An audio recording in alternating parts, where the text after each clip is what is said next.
మన Andhra Pradesh home minister Vangalapudi Anitha గారు రీసెంట్గా నిన్న ఒక ప్రెస్ మీట్ పెట్టారు. ఆ ప్రెస్ మీట్ గురించి ఆ ప్రెస్ మీట్ చూసిన తర్వాత మైండ్ బ్లాక్ అయ్యి బ్లాక్ అయ్యి రెడ్ వైట్ అన్నీ అయిపోయినాయి.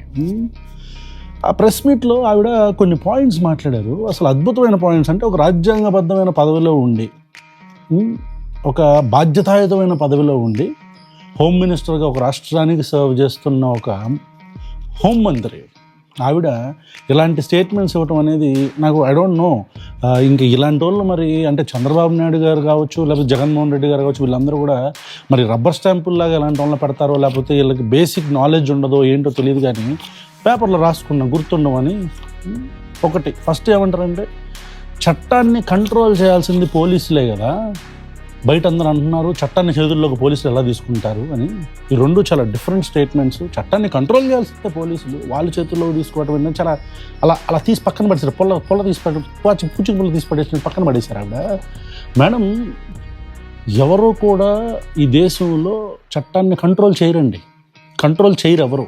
మనం చట్టాలని చట్టసభల్లో తయారు చేసుకుంటాం, చట్టాన్ని కంట్రోల్ చేయడం ఏంటి? పోలీసులకు ఆ హక్కులు ఉన్నాయా? అంటే ఏం మాట్లాడుతున్నామో కూడా మీకు అర్థం కాని పరిస్థితుల్లో మీరు ఉన్నారా? చట్టాన్ని కంట్రోల్ చేయడం ఏంటి? పోలీసులకంటూ కొన్ని విధులు ఉంటాయి. క్రైమ్ జరగకుండా క్రైమ్ ప్రివెన్షన్ ఒకటి, peaceful enforcement of law,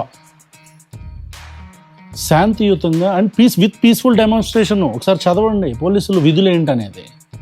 peaceful డెమాన్స్ట్రేషన్తో ప్రజల్లో శాంతి భద్రతలు ఉండేటట్టు చూడాలి. దాని అర్థం రోడ్డు మీదకి వచ్చి కాళ్ళ మీద ఎక్కి మూర్ఖంగా పశువుల్లాగా లాఠీలతో అరికాళ్ళ మీద కొట్టడం కాదు. పోతే గాంజా బ్యాచ్ అంట. నాకు అర్థం కాక అడుగుతున్నాను, అనిత గారు, ఈ గాంజా బ్యాచ్ అంటున్నారు.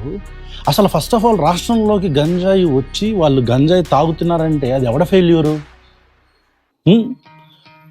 వాడు గంజాయి తాగాడు, గంజాయి బ్యాచ్ అనేది ప్రూవ్ అయితే దాని మీద కేసులు పెట్టి దానికి ఎలాంటి శిక్షలు ఉన్నాయో దాని లోపలికి వెళ్దాం. బట్ అసలు గంజాయి అంత విరివిగా ఆంధ్రప్రదేశ్ రాష్ట్రంలో దొరుకుతుందా? అది ఎవడ ఫెయిల్యూరు? అది లా అండ్ ఆర్డర్ ఫెయిల్యూర్ కాదా? Is it not the failure of law and order? ఇప్పుడు ప్రభుత్వంలో ఎవరున్నారు? మీరేగా ఉంది. అంటే మేము ఫెయిల్ అయ్యామని ఒప్పుకుంటున్నారా మీరు? గాంజా బ్యాచ్ ఏంటి? సరే, ఒకవేళ గాంజా బ్యాచ్ అనుకుందాం, అలా రోడ్ల మీద గాంజా బ్యాచ్ని తీసుకొచ్చి కొట్టాలని ఏమన్నా భారతీయ న్యాయ స్మృతిలో, శిక్షా స్మృతులు కొత్తగా ఏమన్నా రాసుకున్నామా మనం? లేకపోతే మీ ప్రభుత్వం వచ్చినాక ఇట్లా చేయాలని ఏమన్నా ఉందా? డ్రగ్స్ తీసుకొని దొరికిపోతున్న సెలబ్రిటీలను కూడా ఇట్లా రోడ్ల మీద కొడుతున్నామా మనం? ఏంటో మనకి ఇష్టం వచ్చిన మాటలు ఏదో ఒకటి మాట్లాడేయాలా? రౌడీ షీటర్ అంటున్నారు. ఆ రౌడీ షీటర్లను కూడా అట్లా కొట్టే ఏమన్నా ప్రివిలేజెస్ ఉన్నాయా పోలీసులకి? ఏం మాట్లాడుతున్నారు? అంత పెద్ద ప్రెస్ మీట్లో పోలీస్ ఆఫీసర్స్ని అటు ఇటు పెట్టుకొని జర్నలిస్టుల్ని వాళ్ళు అడిగే క్వశ్చన్స్ కూడా మళ్ళీ టకటక మళ్ళీ లేచి వెళ్ళిపోవటం, మళ్ళీ ఆడ దొరికిపోతాము అని. I have so much of respect to you Anitha garu. This is not the way how you speak. లేకపోతే వాళ్ళ చరిత్ర చూసారా అంట. చరిత్ర చూసి ఏంటి? చరిత్రలో లెటర్సే ఒకటి మీద ఒక 10 మర్డర్ కేసులో, 10 దొంగతనం కేసులో ఉన్నాయి అనుకుందాం. వాడు మారడా?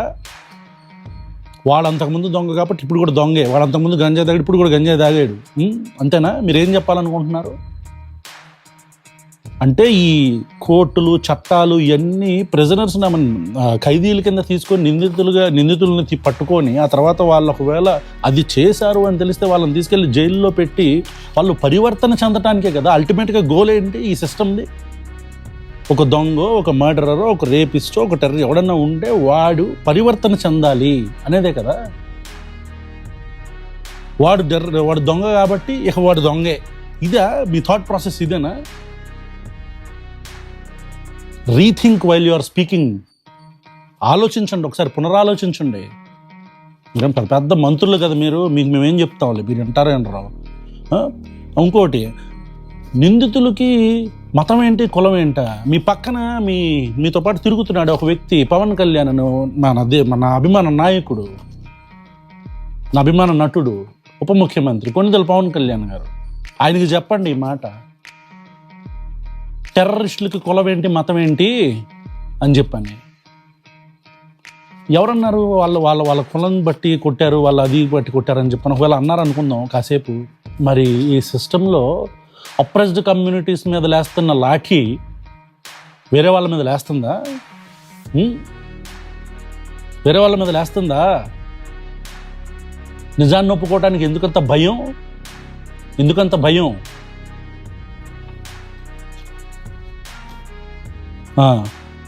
ఇక మాట్లాడితే జగన్మోహన్ రెడ్డి గారు తెనాలి టూర్ వెళ్ళారు, ఓకే ఫైన్. దాని గురించి మాట్లాడతా ఆమె ఏమంటారు, డాక్టర్ సుధాకర్ గారిని మాస్కులు అడిగినందుకు కొట్టి చంపేశారు. నిజమా? డాక్టర్ సుధాకర్ అనేవాడు మాస్క్ అడిగినందుకు కొట్టారా? ఇన్ ఫస్ట్ ప్లేస్ ఆ రోజు అది జరిగినప్పుడు మేము కూడా ఖండించాం. అట్లా ఎట్లా కొడతారు ఒక వ్యక్తిని రోడ్డు మీద, పోలీసులకేం అంత బలుపా అని చెప్పని మేము కూడా అడిగాం. కానీ సుధాకర్ ఏం శుద్ధపోసేం కాదండి. డాక్టర్ సుధాకర్ శుద్ధపోసేం కాదు. అమ్మల్ని అక్కల్ని తిట్టాడు అతను రోడ్డు మీద. అందుకని ఆ పోలీసులు ఆ రోజు అలా చేశారు, విచ్ ఈజ్ ఆల్సో ఇన్కరెక్ట్. వాడు అలా తిట్టడమో తప్పే, వాళ్ళు అలా కొట్టడమో తప్పే. సరే, ఇంకోసేపు ఆ విషయాన్ని పక్కన పెడదాం. అయితే సుధాకర్కి అలా జరిగినప్పుడు వైఎస్ జగన్మోహన్ రెడ్డి మాట్లాడలేదు కాబట్టి ఇప్పుడు మీరు చేస్తారు ఇట్లాగా? వాళ్ళు అలా మాట్లాడారు కాబట్టే ఇప్పుడు ప్రతిపక్షంలో ఉన్నారు. వాళ్ళు అలా చేశారు కాబట్టే ఇప్పుడు ప్రతిపక్షంలో ఉన్నారు. అది ఈవీఎంలతో గెలిచారా, ప్రజలు నిజంగా గెలిపించారా అనేది పక్కన పెడితే ఇప్పుడు వాళ్ళు ప్రతిపక్షంలో ఉన్నారుగా. అంటే సుధాకర్కి అలా చేశారు, మీరెందుకు ఇది చేశారని అడుగుతుంటే, సుధాకర్కి అప్పుడు జరిగినప్పుడు, సుబ్బారావుకి అప్పుడు జరిగినప్పుడు, అప్పారావుకి అప్పుడు జరిగినప్పుడు ఏంటి వాట్ అబౌట్ ఏంటి?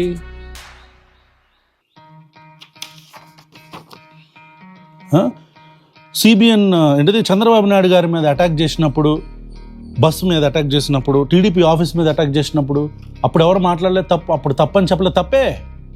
అప్పుడు కూడా తప్పని చెప్పాం, ఇప్పుడు కూడా తప్పని చెప్తున్నాం. అప్పుడు చంద్రబాబు నాయుడు గారి మీద బస్సు మీద అటాక్ చేసినప్పుడు గౌతమ్ సవాంగ్ గారు ఉండి ఆయన ఏమంటారంటే, వాళ్ళు ఏదో కోపంలో చేశారని చెప్పని అంటారు. అది తప్పు. అదేం అంత పెద్ద పొజిషన్లో ఉండి ఆ మాటలు ఏంటని మేమే ఖండించాం ఆ రోజు. జగన్మోహన్ రెడ్డి గారు టీడీపీ ఆఫీస్ మీద దాడి చేస్తే బీపీ వచ్చింది అన్నప్పుడు, బీపీ వస్తే కొడతారని చెప్పి నేనే వీడియో చేశా ప్రశ్న ప్లాట్ఫామ్ మీద. అప్పుడు తప్పని చెప్పాం, తప్పే అది. తప్పు కాకపోతే అంటే వాళ్ళు తప్పు చేశారు కాబట్టి మీరు తప్పు చేస్తారా? ఇదేనా లాజిక్? ఇదేనా? అంటే వాట్ అబౌట్ రియా? మీరెందుకు తప్పు, మీ ప్రభుత్వంలో ఎందుకు తప్పు జరుగుతుందంటే వాళ్ళప్పుడు కోడిని పట్టుకున్నారు, వాళ్ళప్పుడు పిల్లి బొచ్చు కొరిగారు. ఏంది స్టేట్మెంట్లు ఏంటి?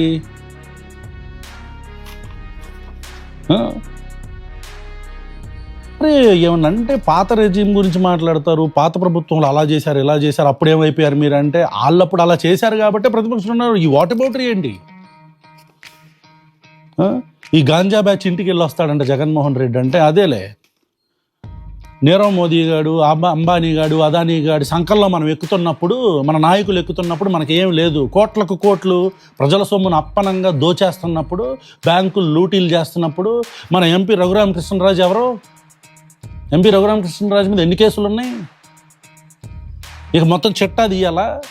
ఒక్కొక్కడి మీద ఎన్ని మర్డర్ కేసులు ఉన్నాయి, ఎన్ని క్రిమినల్ కేసులు ఉన్నాయి, ఎన్ని ఫినాన్షియల్ ఫ్రాడ్ కేసులు ఉన్నాయి? 100లో 70% 80% మంది సుజనా చౌదరి ఏ పంచం నుంచి వెళ్ళాడు, సీఎం రమేష్ ఏ పంచం నుంచి వెళ్ళాడు, ఎవరు వీళ్ళంతా?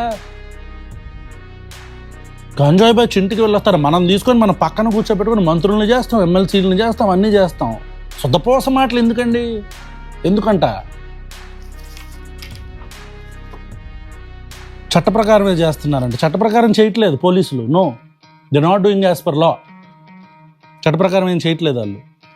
అండ్ వెరీ డిసప్పాయింటెడ్ అనిత గారు, ఈ స్టేట్మెంట్స్ మీలాంటి బాధ్యతాయుతమైన పదవిలో ఉండి అట్లా ఇవ్వటం అనేది వెరీ డిసప్పాయింటెడ్.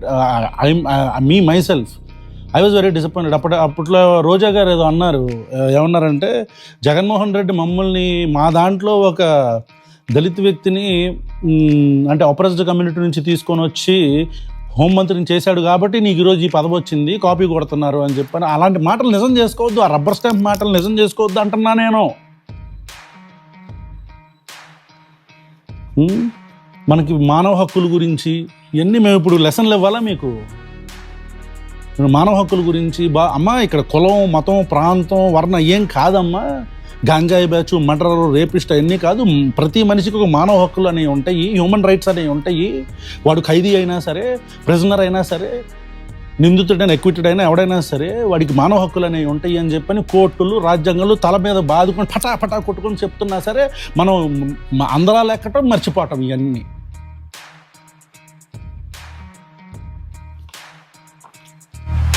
Thank you.